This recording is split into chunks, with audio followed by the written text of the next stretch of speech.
Hi అండి, చిన్న రొయ్యల కర్రీ అయితే ప్రిపేర్ చేసుకుందాము. రొయ్యలకు పసుపు, ఉప్పు, కారం, అల్లం వెల్లుల్లి పేస్ట్ అనేది కలుపుకుందాము. రొయ్యలకైతే ఉప్పు, కారం, పసుపు, అల్లం వెల్లుల్లి పేస్ట్ పట్టించేసాము.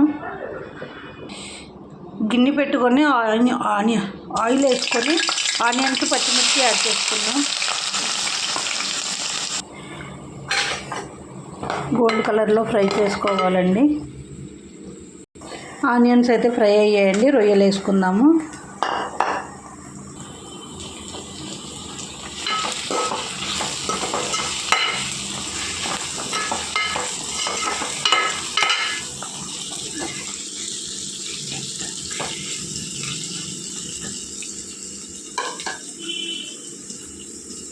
ఫైవ్ మినిట్స్ మూత పెట్టుకుందామండి.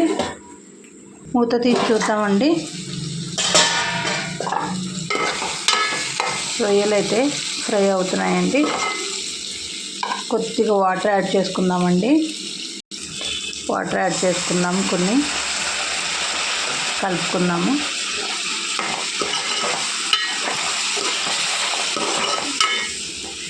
Very easy and tasty. ఒక 10-15 నిమిషాల్లో రెడీ అయిపోయిద్దండి కర్రీ అనేది. ఈజీగా చేసుకోవచ్చు. రోట్లో రుబ్బుకున్న గరం మసాలా వేసుకుందామండి కర్రీలో. ఇదిగోండి గరం మసాలా అయితే వేసుకుందాము. కొత్తిమీర కూడా యాడ్ చేసుకుందామండి.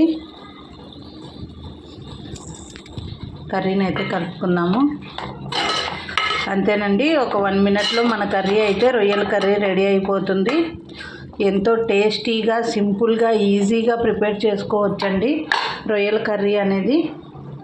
మా కర్రీ ఎలా అనిపించిందో కామెంట్లో చెప్పండి. అలాగే మా వీడియోస్ కనుక నచ్చితే లైక్ చేయండి, షేర్ చేయండి, సబ్స్క్రైబ్ చేసుకోండి.